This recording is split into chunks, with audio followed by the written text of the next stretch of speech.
Muy buenas noches. Iniciamos entonces el programa Tertulia Teológica. Seguimos con la historia del cristianismo. Es un programa original de la Iglesia Bautista Reformada del Redentor y nos acompaña, como siempre, y en este nuevo año, comenzando estos estudios, el profesor Joel Zarman. Seguimos con la Reforma en Alemania. Sean bienvenidos. Hermano Joel, buenas noches. Muy buenas noches. Este es nuestro tercer año. Empezamos nuestro tercer año con esta tertulia. Tercer año de pura historia del cristianismo. Ahí vemos en el canal de YouTube de la iglesia, también en la página de Gracia y Amor, y bueno, tiene bastantes visitas y algunos superan las 5,000 reproducciones. Parece que ha sido bien recibido, hermano, y le agradecemos por ese trabajo. Entonces seguimos con Alemania, ¿verdad, hermano? Sí, así es. Hemos estado hablando en forma muy detallada quizás acerca de la vida de Lutero y su pensamiento y cómo son los sucesos que lo llevaron a sus confrontaciones con la Iglesia Católica en su día. Y ahora queremos dejar atrás ese paso tan detallado y mirar más en forma general y panorámica qué es lo que está sucediendo en Alemania y cuáles son las figuras mayores que están liderando esta reforma. Muy bien, hermano, entonces adelante, y ya saben, estimados oyentes, cualquier pregunta pueden utilizar por el chat de la emisora o por WhatsApp. Entonces, hermano Joel, adelante. Entonces hemos estado hablando de esos sucesos en la vida de Lutero, cómo se volvió monje, luego cómo empezó a luchar con esas cosas. Hablamos de sus 95 tesis y el interés que esto generó, todas las controversias que él tuvo en Heidelberg y luego en la dieta de Worms. Entonces, una pregunta que se puede hacer, ahora que hemos visto que el movimiento está cogiendo impulso, pues podemos preguntar por qué pudo avanzar la reforma. Obviamente tuvo la bendición de Dios, pero ¿a través de qué medios Dios la bendijo para que prosperara? ¿Qué es lo que estaba sucediendo para que algo así podía avanzar? Y una de las cosas que podemos ver es que hubo en estos días inestabilidad en cuanto al Papa. El Papa obviamente tenía mucho poder, podía hacer muchas cosas, podía mandar a mucha gente. Y sucedió que se murió el Papa León el X, que fue el que primero se metió con Lutero y estuvo resistiéndole y mirando lo que estaba haciendo. León realmente no se quería involucrar en forma muy detallada y como vimos, pues las cosas que hizo no las hizo bien. Cuando él se murió, lo siguió un papa llamado Adrián el VI, y este solo duró 1 año, y después de él sigue otro, llamado Clemente el VII. Y esto nos indica que es un momento de inestabilidad, o sea, en 1 año no logra cuadrar todas las cosas un mandatario en cualquier gobierno. Y entonces él entra, se muere, tienen que poner otra persona que cuadre sus ayudas y todo eso. Entonces eso da inestabilidad en este momento. Así que no hay liderazgo en cuanto al Papa para coordinar la respuesta a la reforma. Y esto ayuda mucho a la reforma. En la providencia de Dios, el liderazgo decisivo e informado del sumo pontífice que pudo haber limitado la reforma no fue posible. Otra cosa que sucedió es que parte de la razón por la reforma es la situación intelectual y por consecuencia de esto también la gente está pensando más. No es que todo el mundo lo está haciendo, pero hay más lectura, entonces hay más lectores y estos lectores son más pensadores, se ponen a reflexionar. Esto vemos en el humanismo, que es un movimiento intelectual, tanto interés por las tesis de Lutero y mucho apoyo inicial de la reforma. La sociedad medieval y la orden estable que tenían por muchos siglos no sintió esa necesidad de combatir el nuevo intelectualismo que se estaba levantando contra las cosas de los excesos de la sociedad medieval y las cosas que no tenían sentido. Ya tenemos a Erasmo burlándose de muchas cosas y ahora Lutero está criticando porque no querían responder a lo que estaba sucediendo. Los líderes del mundo católico, por pereza, supongo, a este nuevo intelectualismo, pues hicieron que diera lugar a lo que se estaba fomentando. Y este descuido les costó a ellos muchísimo. Y es una lección para nosotros. Debemos responsabilizarnos de eso sin pánico, obviamente, sin ansiedad, pero en forma paciente y perseverante. Si descuidamos esa parte, ¿cuál de ellos no fue una persona intelectual, una persona de lectura y hasta de docencia en la universidad? Yo no puedo pensar de un reformador que no dominaba por lo menos 4 idiomas. 4 idiomas, porque cada uno hablaba el idioma de su país, ¿verdad? Lutero, alemán. Zwinglio, el alemán bajo, que hablaban en Suiza. Calvino, francés. Y así todos tenían el idioma de donde eran. También todos hablaban latín, porque en ese idioma se hacían los estudios mayores y se comunicaban de un país a otro. Todos podían escribir en latín, todos hicieron escritos en latín, escribieron libros en latín, además de su idioma natal. Todos ellos dominaban también el griego para entender el Nuevo Testamento. Eso es parte de la Reforma, que lo están leyendo sin la traducción que se usaba, pero en su idioma original. Y además de griego, que yo sepa, todos sabían hebreo. Algunos lo dominaban más que otros, pero todos tenían el hebreo. Por eso pudo Martín Lutero traducir el Nuevo y el Antiguo Testamento. Calvino predicaba del texto griego o del texto hebreo. Tenían grandes capacidades intelectuales. ¿Y a qué se dedicaban estos hombres? Al estudio. Toda la vida Martín Lutero fue un docente. Eran gente intelectual. Y si descuidamos esa parte, nos va a costar, nos puede costar, como le costó en este momento a la Iglesia Católica, todos estos intelectuales. Cuando la Iglesia Católica se puso las pilas y se puso seria en la cuestión intelectual, le dieron muchos golpes a la causa de la Reforma y procuraron salvar y derrumbar algunos de los logros de la Reforma. Pero eso me parece algo importante. También hay otras cosas que suceden. Hay amenazas territoriales que limitan la respuesta del emperador. Carlos V es un emperador y un operador sagaz. Pudo haber tumbado la Reforma si hubiese tenido la oportunidad de hacerlo. Él tenía el conocimiento de cómo eran las cosas y podía ser eficaz contra sus enemigos. En la providencia de Dios, él fue limitado por las circunstancias y esto ayudó que avanzara la Reforma. ¿Qué circunstancias? Pues la amenaza musulmana, le llamaban en ese momento el turco.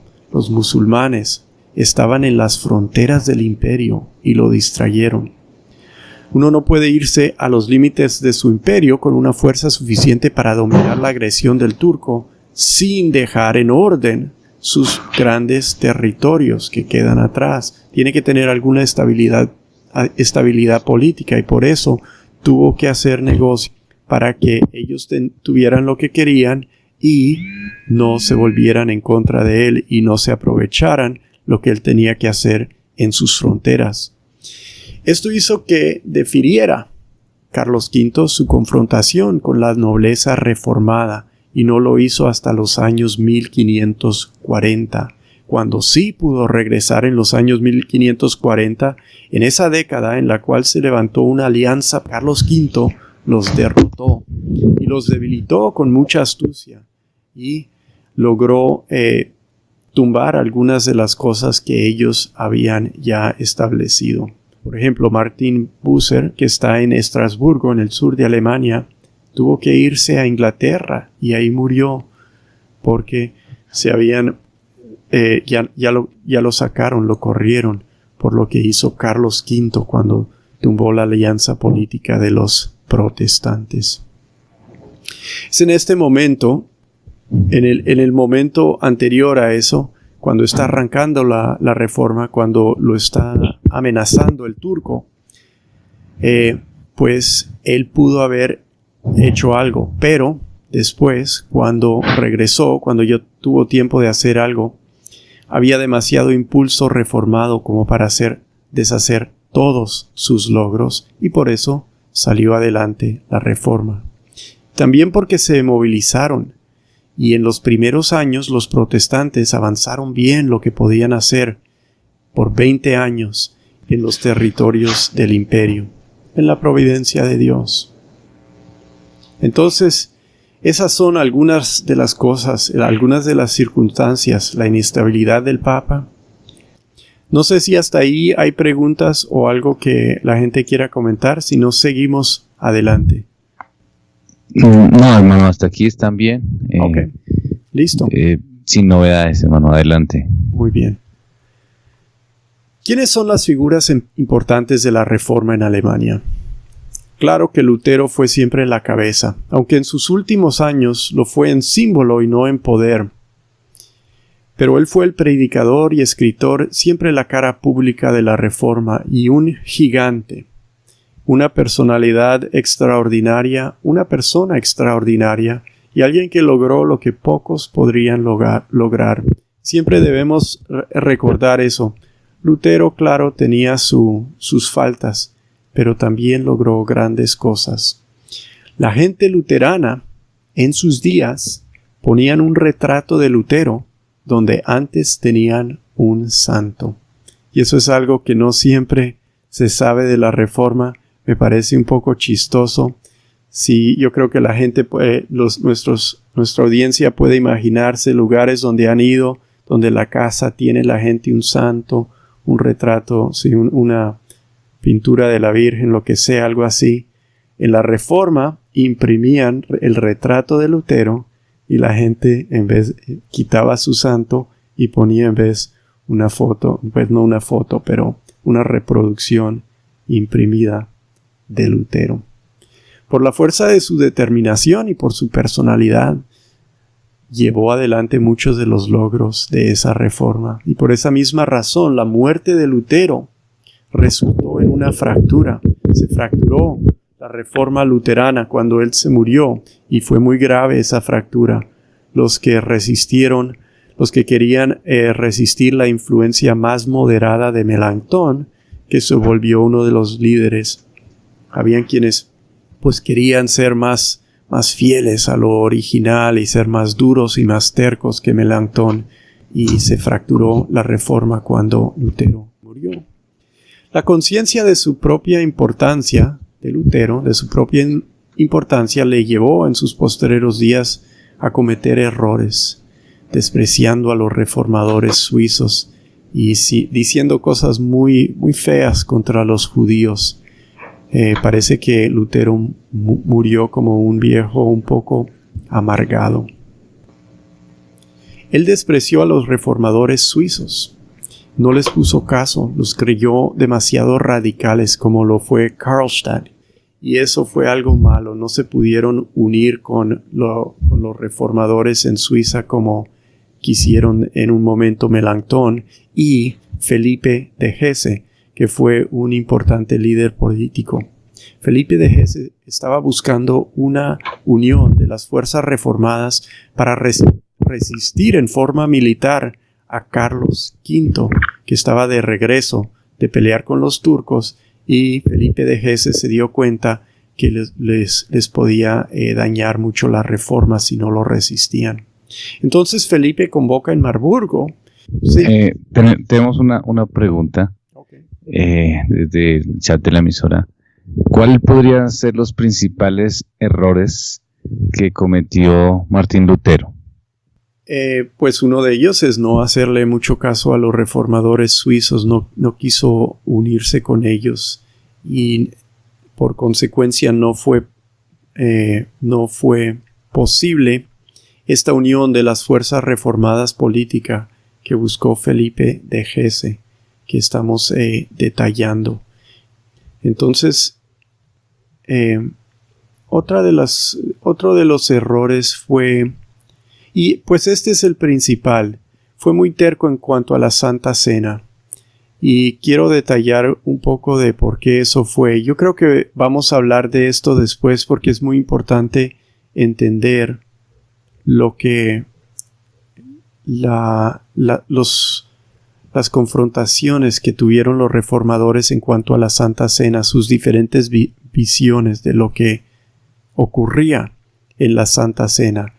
Y eso fue lo principal que hizo Lutero. Yo creo que en parte es porque fue terco, en parte es porque sintió que estaba perdiendo el liderazgo de la Reforma. Y eso hizo que no solo tuviera problemas con los reformadores suizos, con quien sería bueno que tuvieran alianza, pero que cuando se murió se fracturó la Reforma luterana. Los que estaban más de forma moderada con Melanchthon, y los que se llamaban los verdaderos luteranos, los Genesio luteranos, estuvieron de otro lado y partieron, se separaron los luteranos entre sí, después resolviéndolo en una forma aún peor, y veremos eso después. Otra pregunta desde el WhatsApp es la siguiente, dice Roberto. ¿En qué consistía la diferencia del radicalismo o de los radicales? Les llamamos radicales porque no quieren ser tan conservadores. Entonces, en este momento, ser conservador es ser un poco más como los católicos. Ser radical es ser mucho menos como los católicos. Entonces, figuras como Martín Lutero y en Inglaterra Thomas Cranmer son figuras que quieren hacer los cambios en forma menos radical, más gradual, más medida, reteniendo más cosas en vez de una vez deshaciéndose de todo. Y esa reforma suele tener estabilidad, pero también crea problemas a largo plazo. ¿Qué es un ejemplo de una reforma más radical? Pues en cuanto a Martín Lutero, él no quiso que estuvieran rompiendo las estatuas en las iglesias. Las iglesias católicas tienen toda clase de estatuas. Él dijo, bueno, podemos tener las estatuas con tal de que no las adoren, no las recen. ¿Para qué las quitamos? Ahí las dejamos. La reforma más radical quiso quitar esas estatuas. Entonces Zwinglio y Calvino son un poco más radicales. Y aún más radicales que ellos están los anabaptistas. Los anabaptistas no quieren llevar consigo a la sociedad, ¿sí? Quieren tener iglesias puras, hagan lo que hagan los demás, y quieren salirse de eso. Y entonces cambian muchas cosas. Dejan de vestirse en forma, los pastores dejan de vestirse en forma sacerdotal. Hay algunos como Zwinglio que dejan de usar. Hermano, en ese orden de ideas, Marta pregunta desde el WhatsApp, si esto, entre más radical, ¿era bueno? ¿Era importante? ¿O el radicalismo podía generar ciertas problemáticas que de pronto afectaban a la reforma? Sí. Entonces, según su opinión. Sí, entiendo la pregunta, y es una muy buena pregunta. Por un lado, pues uno quiere poner todo bien, pero por otro lado, si se ve lo que sucedió, la gente que hizo menos radical, los reformadores magistrales, como lo son Lutero, Zwinglio y Calvino, pues tuvieron a largo plazo mejor influencia. Es una buena pregunta porque siempre uno piensa pues entre más protestante mejor y entre menos católico mejor. Pero por otro lado se tiene que considerar que en este momento también se trata de la estabilidad social. Y entre más estabilidad social tienes, pues mejor te va a ir con la gente, con las autoridades, y pues también si hay demasiada inestabilidad, eso puede darle pues mal sabor a lo que uno está haciendo. Los puritanos, vamos a hablar después de los puritanos en Inglaterra, y cuando por fin tuvieron el poder, pues a la gente... Hermano, un segundo que se fue un poco su voz. El hermano Joel nos está diciendo que la experiencia en los puritanos, que los veremos más adelante, fue que ellos querían ser muy radicales y en algún momento de la historia pues tuvieron el poder, tuvieron la opción y la gente no le gustó porque parece que su radicalismo pues se fue a un extremo, ¿cierto, hermano? Más sí, o menos. Trató de avanzar demasiado rápido y lograr más de lo que esencialmente una nación inconversa quería lograr. Y este es el dilema para ellos y es la diferencia a lo que nosotros hacemos y lo que ellos hacían entonces, los puritanos, y antes de ellos en la Reforma. Para reformar la iglesia tienen que llevar consigo en alguna forma la sociedad, porque nadie piensa de la iglesia afuera de la sociedad cristiana, solo los radicales, y no quieren ser como los radicales. Y hasta que logran distinguir la iglesia de su cultura cristiana, de la cristiandad en la que viven, y este es un proceso largo y difícil, hasta que no logran hacer eso, no van a tener un éxito, ¿sí? La reforma radical perdura porque la reforma magistral, la reforma de Lutero y Calvino y Zwinglio, tiene sus logros y los ampara. Y entonces por eso se puede decir que la reforma radical tiene los... O sea, los radicales pueden decir, bueno, nosotros nos salimos y nos fue bien, y entonces eso nos dice que es posible hacer eso, pero lo que yo estoy diciendo es esa reforma radical dependió de la reforma más medida y conservadora de reformadores magistrales como lo son Lutero, Calvino y Zwinglio, y los otros, Bucer también. Muy bien, hermano, tenemos un par de preguntas más. Santiago desde Yopal nos dice, ¿por qué Martín Lutero continuó haciendo bautizos en infantes? ¿En qué se basaba para hacerlo? Ellos siguieron haciendo bautizos de infantes, yo creo, porque es parte de cómo uno entra a una sociedad cristiana. Tenemos que recordar que estos reformadores, antes de reformar su sociedad, están viviendo en una situación muy especial. Están viviendo en una sociedad netamente cristiana, ¿sí? La cultura europea, la civilización europea, es una civilización que creció en un lugar donde no había otra cultura, no había otra civilización anterior, no están entrando al paganismo. Ahí se volvieron cristianos sin realmente una civilización, y por la obra de los monjes a través de las edades medias y luego en el siglo II especialmente se empiezan a elaborar sus instituciones. Se ve por primera vez un cristianismo, una sociedad cristiana. ¿Y cómo entra uno a esa sociedad? ¿Cómo se hacen las cosas? Pues cuando uno se bautiza como un niño, todos entran al cristianismo. Los reformadores no hablan de que tienes que convertirte. Dicen, tienes que entender lo que un cristiano cree, porque eres un cristiano habiendo sido bautizado.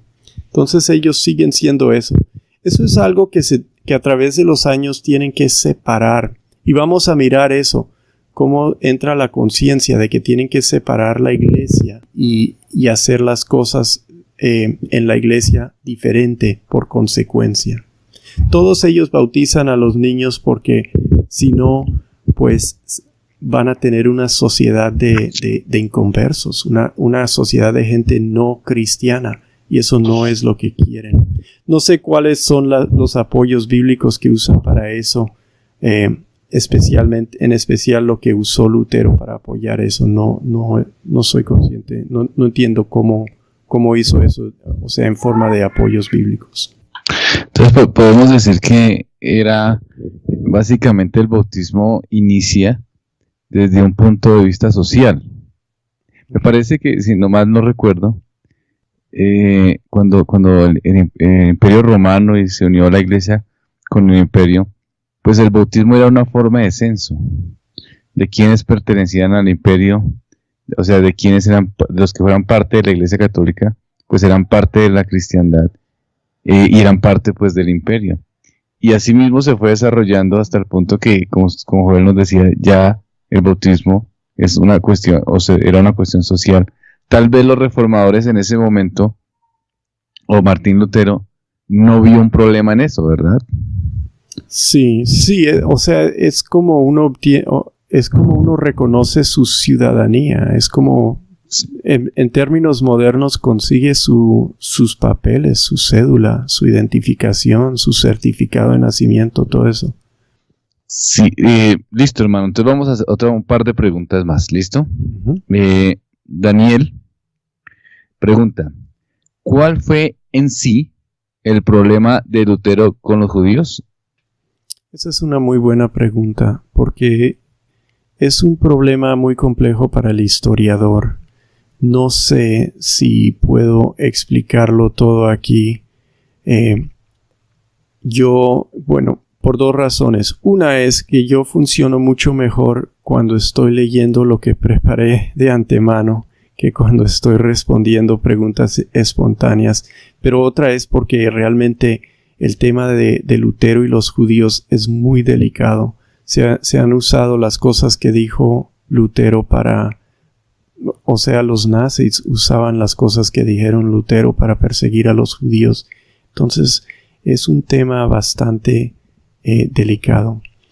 Lo que yo entiendo en general es que Lutero tenía esperanzas escatológicas. Él creía que estaba viviendo en los últimos días. Por eso empezó a hablar del Papa en serio como el anticristo, ¿sí? Y lo que él esperaba era que los judíos se convirtieran. Y esto fuera un cumplimiento de cosas de los últimos días para el regreso de Cristo. Algo así.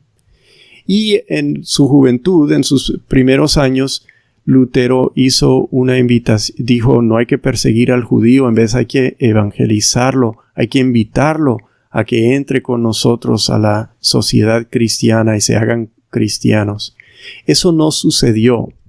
Y por eso parece que se amargó mucho con los judíos y por eso dijo las cosas muy fuertes que dijo, creo que en su último sermón y en sus últimos años contra los judíos, porque a él le pareció que la reforma hubiese logrado este éxito escatológico si ellos hubiesen acogido a Cristo y se hubiesen arrepentido y abandonado el judaísmo para volverse cristiano, y como no lo hicieron, parece que eso lo amargó bastante. Otra pregunta. Tenemos otra pregunta desde el WhatsApp, desde el chat de la iglesia. Entonces, unos son los radicales y los reformadores son los magisterios, dice el hermano. No sé cómo se dice en español exactamente porque no lo estuve anotando aquí. Es la respuesta a una pregunta. Magistrales, creo que se dice. Sí, como magistrales, ¿sí? Sí. Entonces, la pregunta es la siguiente. Dice Arlington. Algunos ven a Jesucristo como un reformador del judaísmo. Si se piensa de esta manera de Cristo, podría decirse que él era un reformador radical o graduado, pero yo creo que él quiere decir magistrado. ¡Qué locura! Yo no me voy a meter con eso. Como complicado eso, ¿no? Es una trampa. Sí. Entonces, hermano, sigamos adelante. Ok. Estamos hablando de Felipe de Hesse y los errores que cometió Lutero en cuanto a despreciar a los reformadores suizos. Lo que quería hacer Felipe de Hesse es una liga política de todos los protestantes. Entonces los convoca a Marburgo, a todos los líderes, y quiere un diálogo entre Lutero y los reformadores de Suiza, que son en 1529 son Zwinglio, y Zwinglio viene de Zúrich, y Ecolampadio, que viene de Basle. Y ellos no están de acuerdo con Lutero en cuanto a la Santa Cena.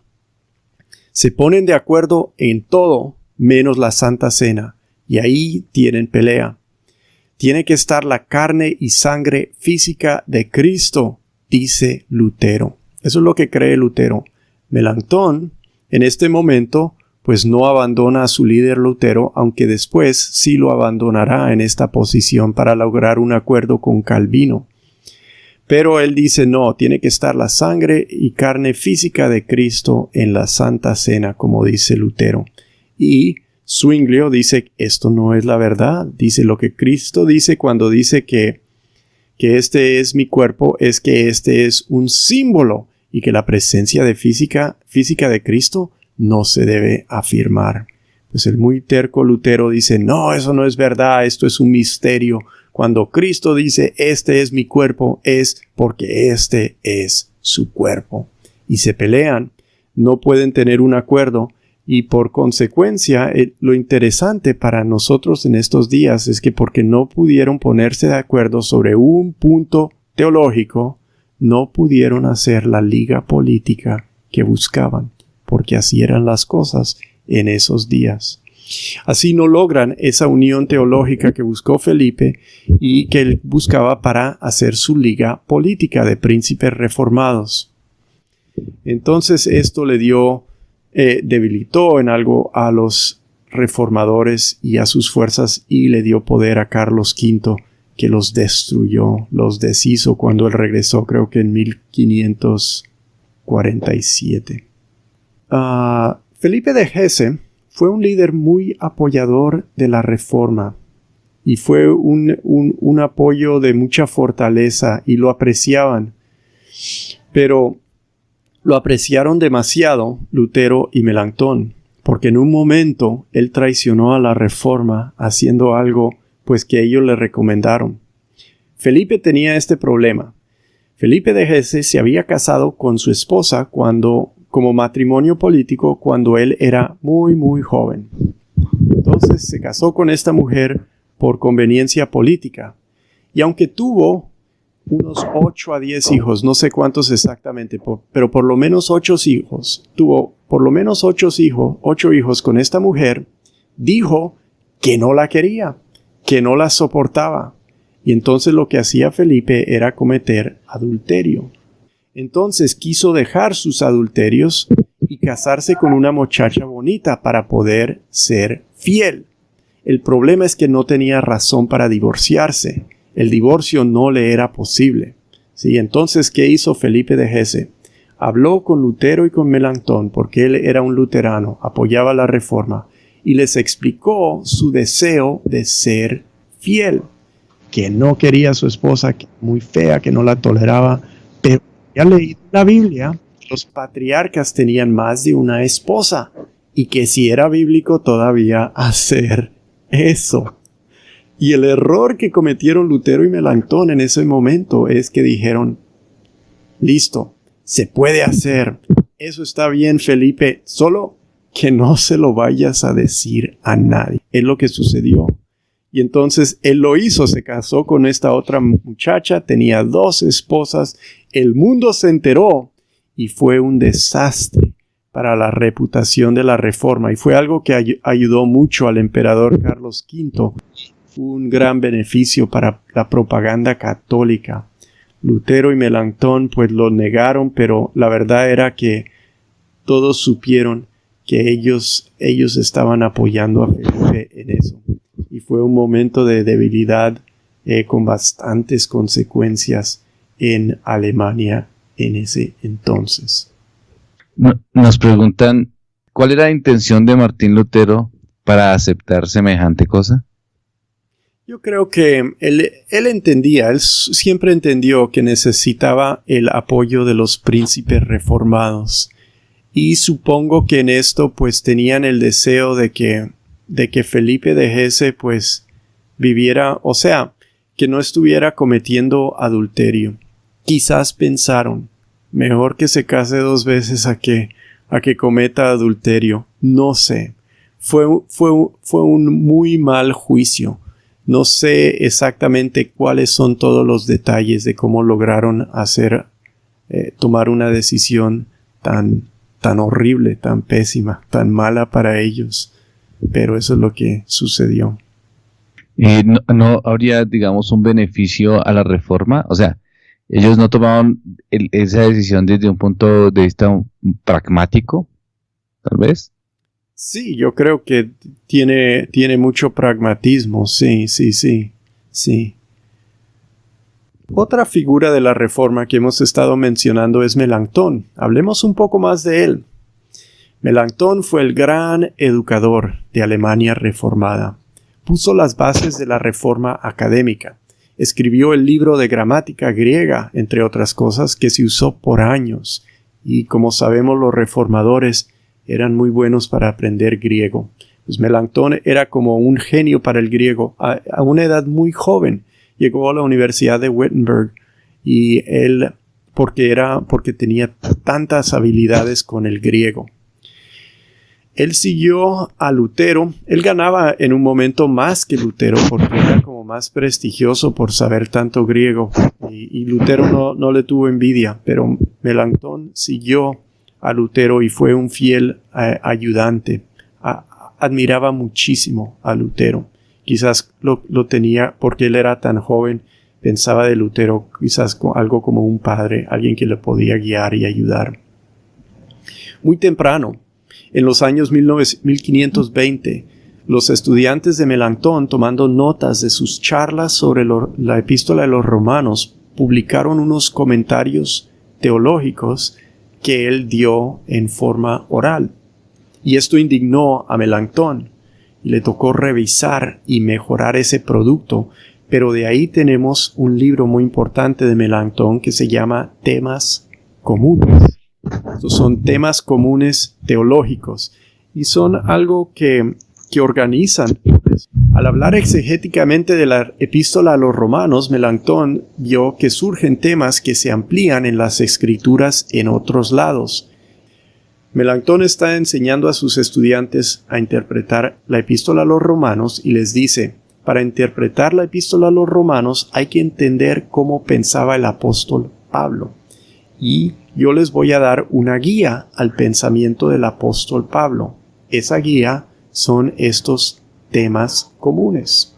A Melanchthon le había recomendado este proceso Erasmo. Él le había dicho, para entender un autor, busca los temas comunes, entiende qué es lo que en principal trata este autor y de ahí puedes entender todo lo demás. Estos temas los discute en el libro y son los comienzos de una labor de teología sistemática. El orden de los temas comunes que da Melanchthon sigue en el orden del argumento de la epístola a los Romanos. Porque para los reformadores, gracias en parte a Melanchthon y estos temas comunes, Romanos es la clave no solo al pensamiento de Pablo, sino a todo el Nuevo. Pensaban ellos, Romanos es la clave del Nuevo Testamento. Y esta orden de los temas comunes es la orden que luego va a tomar Calvino en una de sus ediciones más avanzadas de la Institución, y así organiza su obra. Claro, hay otras cosas que la organizan, es una obra mucho más amplia, pero él toma su organización de Melanchthon, de sus temas comunes, y Melanchthon toma su organización de la epístola a los Romanos. Y eso nos ayuda a entender el método y el interés también humanista de Calvino que está haciendo. La Institución se apoya en los comentarios y existe para guiar, y la Institución existe para guiar el estudio del texto que los comentarios representan, así como lo hizo Melanchthon, como guía el pensamiento de Pablo para entender Romanos. La Institución de Calvino como guía el pensamiento de la Biblia que expone Calvino. En realidad Melanchthon tuvo diferencias con Lutero, pero Lutero siempre lo toleró y Melanchthon, públicamente siempre apoyó a Lutero y esta colaboración fue muy buena. para la iglesia. Por ejemplo, tuvieron un desacuerdo en cuanto al libre albedrío. Melanchthon estuvo al lado de Erasmo cuando Erasmo primero salió con su obra, atacando a Lutero. Él estaba del lado de Erasmo porque era un humanista y lo admiraba. Melanchthon leyó el libro de Erasmo sobre la libre voluntad y le dijo a Lutero: aquí podemos ver que Erasmo de verdad nos apoya. Lutero leyó el libro y le dijo a Melanchthon: aquí podemos ver que Erasmo en realidad no está con nosotros, y escribió su famoso libro sobre el servo arbitrio. El siervo, ¿cómo se dice en español ese libro de Lutero? ¿El servo arbitrio? Sobre el libre albedrío. Sí, pero él está en contra del concepto de que tenemos libre albedrío que avanza Erasmo. Entonces, cuando se dio cuenta de que ese era el parecer de Lutero, parece que el Melanchthon dijo: bueno, entonces eso es lo que yo voy a decir, porque cuando yo leí los temas comunes de Melanchthon, siempre desprecia el libre albedrío. Dice que no hay libre albedrío. Creo que fue por juventud. Fue muy fácil de moverlo de un lado al otro, y también era más dudoso, poco menos estable, y fue dominado por la formidable personalidad de Lutero hasta que maduró más, y en días postreros pues se volvió mucho más un líder. Al fin se volvió, yo creo, más firme en su convicción personal. Melanchthon es la persona que realmente compuso la famosa Confesión de Augsburgo, y este fue un esfuerzo ecuménico. Lo que estaba haciendo Melanchthon es tratar de decirle a Carlos V: tolérenos a nosotros los protestantes, porque la verdad esto es lo que creemos y no es tan distinto a lo que cree usted, su excelencia el emperador. Él estaba tratando de lograr acuerdo con la Iglesia Católica, sin cambiar lo que creía, pero buscar un acuerdo de esa forma, describiendo en forma precisa las diferencias que los reformadores tenían y las cosas en las que no tenían diferencias, como en la doctrina de Dios, la Trinidad, la Cristología, todo eso. Esa confesión de Augsburgo es la confesión más temprana que yo sepa que exista en la Reforma. Salió en 1530 y es una de las grandes e importantes confesiones protestantes. Hasta el día de hoy la usan los buenos luteranos. Hay una buenísima introducción histórica a la confesión de Augsburgo en texto castellano, en traducción, que se halla en la página de la Iglesia Luterana Salvadoreña. Ahí encontré una buena introducción histórica para cualquiera que quiera buscarla y saber más sobre las cosas históricas, los sucesos históricos, se dice. Bueno, entonces hasta ahí tenemos información sobre Melanchthon. ¿Seguimos? ¿Hacemos preguntas? Yo creo que hasta aquí queda bien, hermano. Terminamos entonces esta parte, hermano Joel. Muchas gracias. De nada, gracias por la oportunidad y como siempre por las preguntas a los oyentes. Muy bien, hermanos, queridos hermanos, amigos, oyentes, terminamos con Tertulia Teológica. Entonces les animamos también que sigan con la programación de la emisora. Que el Señor les bendiga.